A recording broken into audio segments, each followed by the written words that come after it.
a topic that I've come across is why trading is so difficult. Now, a lot of people think that it is you either buy or you sell, right? So the market can either only go up or it can go down, which is true in theory. So either you buy and you're right or buy and you're wrong. The problem with that is that the market is not just about price. The market is time and price. So there's three scenarios that can actually happen. Let's say you take a buy at 100 a stock or whatever it is, a commodity. Let's just say it's $100 for argument's sake. You can buy the instrument, and you can buy it at the right price at the right time. So you buy it at 100, it goes up to 110, 120, 150, whatever it may be. You can buy it at 100, and you could be just completely wrong, right? And it can go to 100, if go from 100 to 90 to 80, 70, so on and so forth, and you're wrong. The third one, and this is what I think is actually worse, is you could buy the instrument at $100. You could buy it at the right price, but at the wrong time. So the first one, again, is right price, right time. The second one is wrong price, wrong time.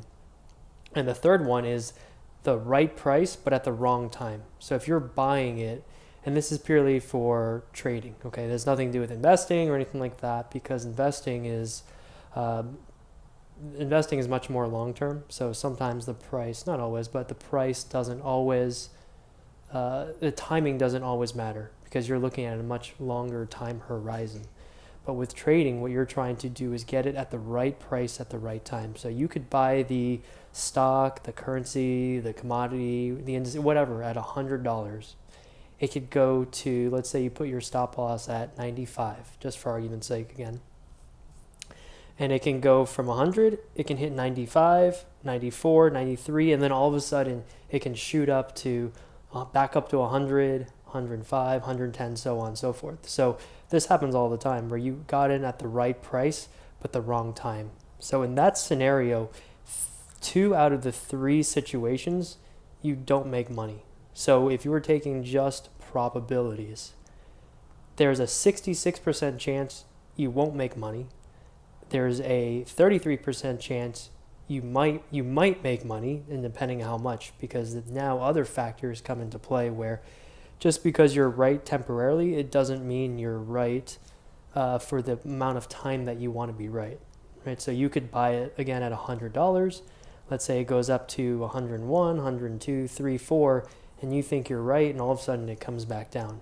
So, and there's also a whole bunch of variations in between that. So maybe there's 4, 5, 6 variations of this where you can be right temporarily and right, and then you can be wrong, and then you can be right, and you can be right with the direction, and so on and so forth. And that all depends on what your risk parameters are and everything. But the reality is if you were trying to get the right price at the right time, and it's supposed to be right for a certain duration of time, just based on probability and statistics, you're 10 to 15, you have a 10 to 15% shot right out of the gate.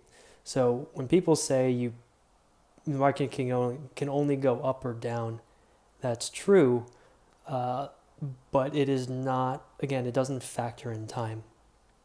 And time is a lot more important. The timing is sometimes, well, not sometimes, I would say the timing is probably more important than the price.